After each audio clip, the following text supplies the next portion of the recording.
Assalamualaikum warahmatullahi wabarakatuh. Bismillahirrahmanirrahim. Al-haditsus sadis. Al-haditsu tawi ku hadis as-sadisu kang kaping 6 an Abi Nasril Wasiti, saking Abi Nasril Al-Wasiti.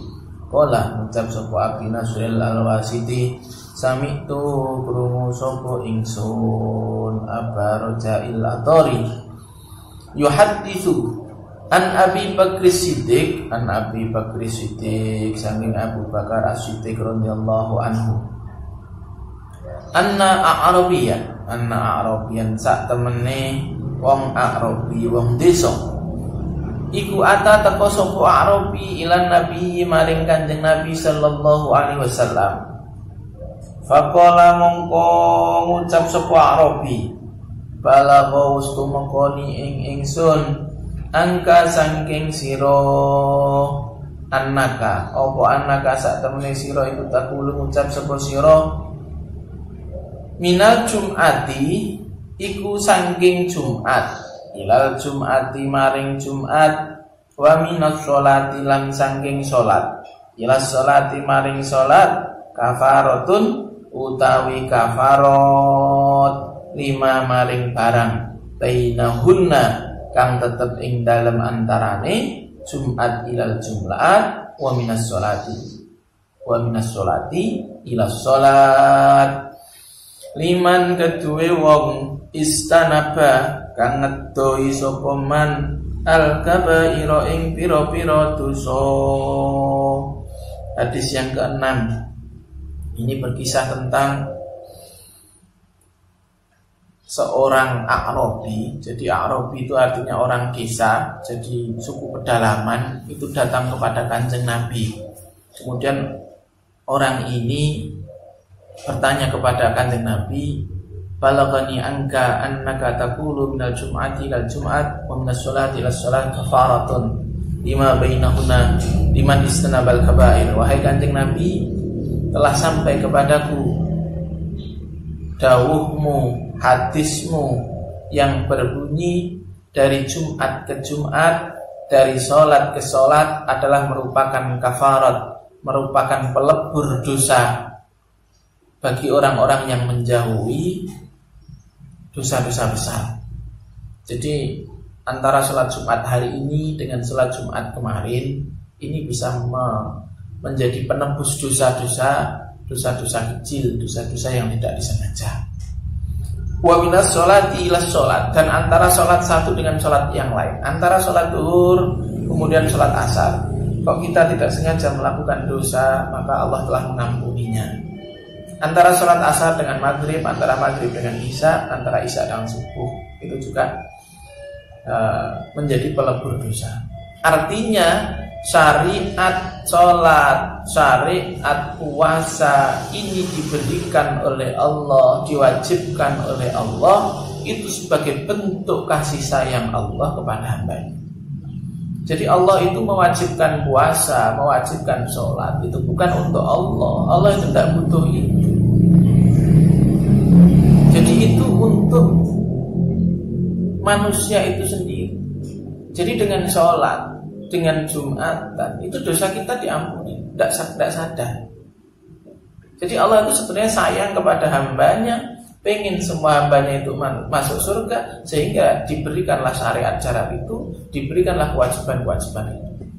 Namun kadang kita itu tertutup, ya, kita itu hatinya tertutup dosa, nggak sadar. Akhirnya berat untuk melakukan sholat, berat untuk Jumatan, berat untuk puasa.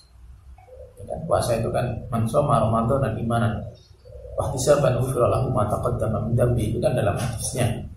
Orang siapa berpuasa Ramadan dengan penuh keimanan dan mengharap ridha Allah, maka diampuni dosa-dosanya 1 tahun yang lalu. Betapa Allah sayangnya kepada hambanya, pengen semua hambanya itu masuk surga, maka diberikan syariat. Namun setan tidak rela, maka digoda. Ya, setan sendiri nggak mau kalau semuanya masuk surga, akhirnya digoda. Qala Rasulullah sallallahu alaihi wasallam. Kemudian Kanjeng Nabi menjawab, "Na'am ya." Jadi itu betul. Jadi antara sholat Jumat dengan sholat Jumat, antara sholat fardu satu dengan sholat fardu satu yang lain itu menjadi pelebur dosa. Itu betul kata-kata Nabi. Iya, na'am, itu hadisku, itu dariku. Tumazada nuli nambahi sapa Nabi, faqala mongko dawuh sapa Nabi, al-huslu utawi adus yaumal Jumat yang dalam dina Jumat iku kafaratun pelebur. Tidak hanya sholat, mandi saja di hari Jumat itu bisa menjadi pelebur dosa. Nah, maka Jumatan adus karena itu menjadi pelebur dosa. Itu nek ngerti ilmu nih, kalau nggak ngerti ya enggak. Jadi kalau orang itu tidak ngaji tentang ini, begitu kan, dia nggak tahu kalau mandi Jumat itu hukumnya sunnah bisa melebur dosa. Dia mandi biar ya tidak dapat apa-apa. Tapi kalau tahu, diniati niat insun adus Jumat sunnatan lillahi ta'ala, dosanya terhapus oleh mandi itu. Wal masyu utawi melaku ilal Jum'ati maring Jumat iku kafaratun pelebur. Wa kullu qadamin utawi saben-saben langkah minha saking masyu iku ka amali isrina sanatan, iku ka amali isrina koyo amal 20 apane sanatan taune.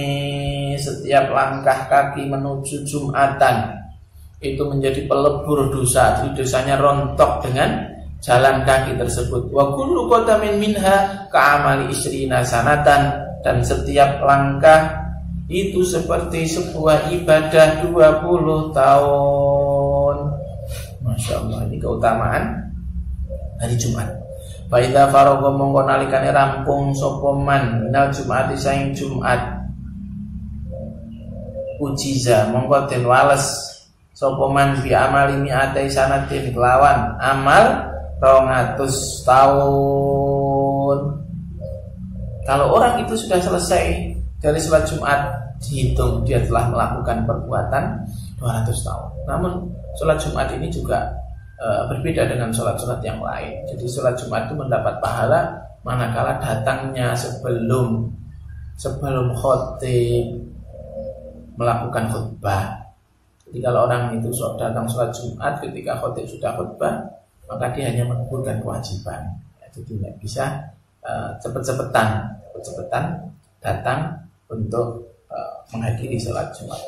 Rawang riwayatake hadzal hadits ini kila hadis sapa Abu Bakar As-Siddiq radhiyallahu anhu wa dzukira lan ditutur apa annahu sak temene Abu Bakar kana ana sapa Abu Bakar iku tajiron pedagang waktu jahiliyati ing dalam waktu jahiliyah.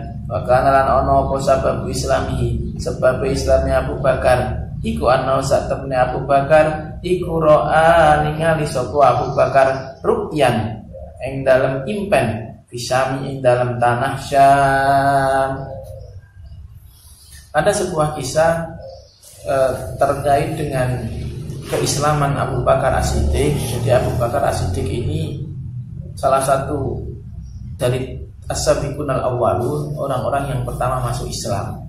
Awalnya beliau itu bermimpi. Jadi ketika beliau itu berdagang di daerah Syam, kemudian beliau istirahat, kemudian beliau bermimpi. Dalam mimpinya itu beliau melihat ada matahari dan rembulan itu yang menghampiri beliau. Kemudian beliau mengambilnya dan diletakkan di dadanya.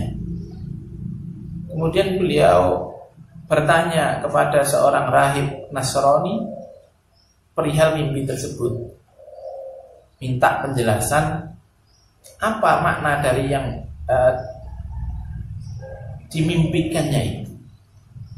Singkat kisah, kemudian rahib tersebut menjawab bahwasanya akan ada nabi yang bernama Muhammad Al-Amin. Allah akan menurunkan nabi akhir zaman Muhammad Al-Amin dari Mekah, dari suku Quraisy, dan engkau adalah termasuk pengikutnya, dan engkau juga akan menjadi khalifah setelahnya. Ini tafsir mimpi dari rahib tersebut kepada Abu Bakar. Setelah mendengar tafsir mimpi tersebut, Abu Bakar akhirnya merindukan. Beliau penasaran, siapa sih Muhammad itu? Bagaimana sosoknya? Akhirnya beliau mencari Abu Bakar, mencari yang namanya Muhammad. Dicari, akhirnya ketemu di Mekah. Dan Muhammad ini selalu diikutilah Abu Bakar. Abu Bakar kemana-mana selalu mengikuti Nabi Muhammad. Waktu itu belum menjadi Nabi, diikuti terus. Sampai pada suatu saat Nabi Muhammad bertanya kepada Abu Bakar, "Wahai Abu Bakar, kamu selalu mengikutiku, namun kenapa kamu tidak Islam?" Ini waktu itu Abu Bakar belum Islam. Kemudian Abu Bakar bertanya, "Kalau memang kamu Nabi, maka kamu punya mukjizat wahai Muhammad." Dan Abu Bakar minta ditunjukkan mukjizat. Apa yang dijawab Nabi Muhammad? Kemudian Nabi Muhammad menjawab, "Apakah tidak cukup jawaban dari rahib Nasrani yang pernah kamu temui?" Padahal Nabi Muhammad tidak tahu, tapi Nabi Muhammad bisa menjelaskan. Ini salah satu mukjizat beliau. Apakah tidak cukup apa yang dijelaskan oleh rahib itu? Bahkan rahib itu sudah masuk Islam. Jadi rahib itu sudah mengakui kenabian Nabi Muhammad dan dia masuk Islam. Cuma rahib ini tidak menunjukkan. Mendengar jawaban dari Nabi Muhammad itu, kemudian Abu Bakar Islam. Kemudian Abu Bakar masuk Islam dan termasuk kategori dari as-sabiqunal awwal, orang-orang yang pertama masuk Islam. Kisah yang kedua, ada dua orang saudara, ya, laki-laki, dua orang bersaudara. Ini penyembah api, ya, agamanya itu Majusi. Jadi kaum Majusi itu penyembah api. Kakaknya sudah menyembah api selama kurang lebih 73 tahun. Jadi kakaknya itu menyembah api 73 tahun. Adapun adiknya ini sudah menyembah api kurang lebih 35 tahun. Jadi berbeda. Kakaknya sudah 73 tahun menyembah api, adiknya baru 35 tahun. Pada suatu hari adiknya berbicara kepada kakaknya, "Kakak, kita sudah lama menyembah Tuhan kita, yaitu api. Engkau sudah menyembah 73 tahun dan aku sudah 35 tahun. Mari kita coba, kakak, bagaimana perlakuan Tuhan kita kepada kita. Apakah Tuhan kita api ini akan tetap membakar kita sebagaimana orang-orang yang tidak menyembahnya kalau menyentuh api itu terbakar, atau kita sebagai penyembahnya tidak akan terbakar?" Mendengar ajakan adiknya, sang kakak mengangguk. "Baiklah adik, mari." Akhirnya mereka berdua menuju tempat sesembahan mereka, api. Setelah sampai di tempat itu, adiknya menawarkan, "Kakak, silahkan kakak dulu atau saya yang mencoba." Akhirnya sang kakak mempersilahkan adiknya, "Sudah, kalau kamu dulu aja." Kemudian adiknya pun meletakkan tangannya di atas bara api tersebut. Apa yang terjadi? Berteriaklah adiknya, "Wah, kesakitan, kepanasan." Ternyata api yang sudah disembah 35 tahun oleh adik tadi tetap membakar adik. Akhirnya karena janjinya tadi bersama kakaknya, jika api ini tidak membakar, dia akan menyembahnya. Namun jika api ini tetap membakar, maka keduanya akan berhenti, tidak akan menyembah. Karena setelah dicoba oleh adiknya dan masih terbakar, maka sang adik pun dan kakak memutuskan untuk tidak menyembah api tersebut. "Kakak, ternyata Tuhan kita masih menyiksaku. Tuhan kita masih membakarku sebagaimana orang yang tidak menyembahnya. Kalau begitu mari kita mencari Tuhan yang lain, Tuhan yang pengampun, yang andaikan kita itu melakukan sebuah perbuatan dosa 500 tahun pun misalnya, namun kita bertobat kepada Dia 1 jam saja, Tuhan itu akan mengampuni kita." Pergilah beliau menemui seorang ulama di zamannya yang bernama Malik bin Dinar. Pergilah beliau, mereka berdua pergi ke Malik bin Dinar. Ini seorang ulama sufi ya, terkenal. Sesampainya di sana, melihat banyak ulama yang bernama Syekh Malik bin Dinar ini sedang mengaji bersama banyak murid-muridnya. Melihat hal itu, adiknya mengajak untuk masuk. Adiknya bersama kawan, namun kakak ini mengurungkan. "Sudah adik, kamu aja yang ke sana. Kamu aja yang berpindah agama, aku akan tetap menyembah Tuhan." Jadi singkat cerita, kakaknya ini tetap kembali pulang dan menyembah api beragama Majusi tadi. Dan adiknya memutuskan bersama keluarganya untuk memeluk Islam. Akhirnya adik dan keluarganya tadi bersama istri dan anaknya pergi menemui Malik bin Dinar, kakaknya balik pulang untuk mengakui dan masuk Islam. Setelah keduanya bersaksi di depan Malik bin Dinar untuk masuk Islam, akhirnya keduanya pulang. Disinilah kemudian Allah menguji kepada sang adik ini dengan kekurangan dan tidak punya pekerjaan. Sesampainya di rumah, persediaan makanan mulai habis. Kemudian sang istri pun bercerita kepada suaminya, "Suamiku, persediaan makanan sudah habis." Kemudian sang suami pun pergi untuk mencari pekerjaan, pergi ke pasar bekerja. Namun seharian di pasar beliau tidak mendapatkan pekerjaan. Beliau tidak mau pulang dengan tangan kosong. Akhirnya beliau memutuskan untuk pergi ke masjid, lakukan sholat, bermunajat kepada Allah, sholat, minta kepada Allah seharian penuh, bahkan sampai malam. Baru kemudian beliau pulang. Sampai di rumah beliau ditunggu oleh istrinya. "Apa yang engkau dapatkan wahai suamiku?" ditanya oleh istri. Beliau menjawab, "Seharian ini aku bekerja kepada sang raja." Jadi beliau mengatakan Allah itu raja, Maliki Yaumiddin, gitu kan. "Seharian ini aku bekerja kepada raja wahai istriku, dan memberikan harapan, bukan harapan kosong, gitu kan.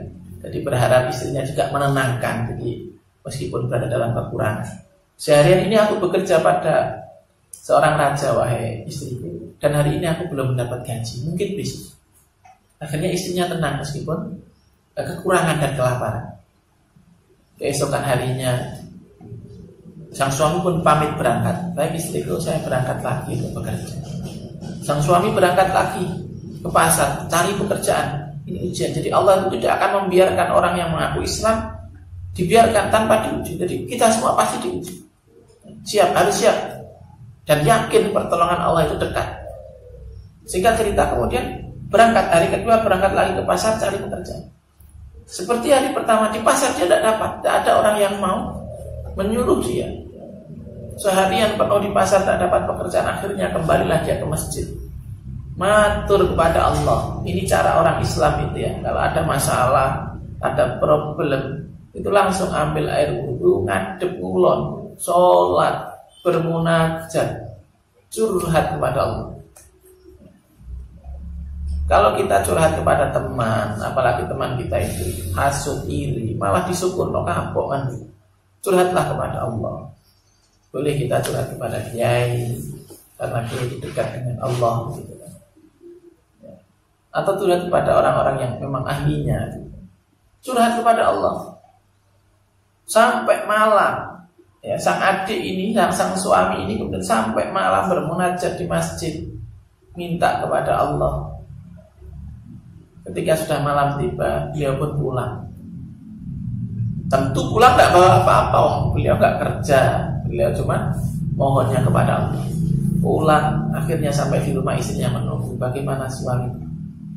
Sang suami tersebut berkata, "Hari ini sang raja belum memberiku apa-apa, wahai istri. Mungkin besok hari Jumat masih memberi kesempatan, masih memberi harapan kepada istri. Mungkin besok. Hari Jumat itu hari yang istimewa istri. Mungkin besok. Sabar deh." Istrinya pun sabar. Nah, ini untuk para istri, para orang-orang perempuan, ini sangat menentukan terhadap keimanan suami. Saya berharap ya untuk mbak-mbak itu kelak kalau sudah menjadi istri itu harus belajar qanaah, belajar menerima berapapun yang diberikan oleh suami harus diterima. Kalau mbak-mbaknya ini, kalau istrinya ini banyak tuntutan, maka suami juga sedih. Ya. Suami bahaya ya, mendapatkan ancaman ini imannya. Maka istri itu harus qanaah, suaminya harus rajin bekerja. Di suami sudah kerja, diterimalah rezeki dari Allah. Singkat cerita, istrinya pun menerima dengan lapang dada. Hari kedua suaminya pulang tanpa membawa apa-apa, dan harapannya besok suaminya mengatakan. Akhirnya hari yang ketiga sang suami pergi lagi berangkat kerja, hari Jumat. Di hari yang ketiga ini sang suami langsung bermunajat kepada Allah di hari Jumat. Maka hari Jumat itu Sayyidul Ayam, rajanya hari. Di sana ada hari yang mustajabah, ada waktu yang mustajabah untuk berdoa. Sang suami memohon kepada Allah, ya Allah, sudah 3 hari dia pulang tidak membawa apa. Mohon, intinya mohon kepada Allah. Terus sampai malam sih. Lah, di hari Jumat itu di tempat yang berbeda, Allah mengutus malaikatnya untuk menemui istrinya laki-laki tersebut dengan membawa sebuah dinar, sebuah emas gitu, sebuah uang, yang membawa uang kepada istrinya. Sehingga cerita di tempat yang berbeda sang suami tetap bermunajat.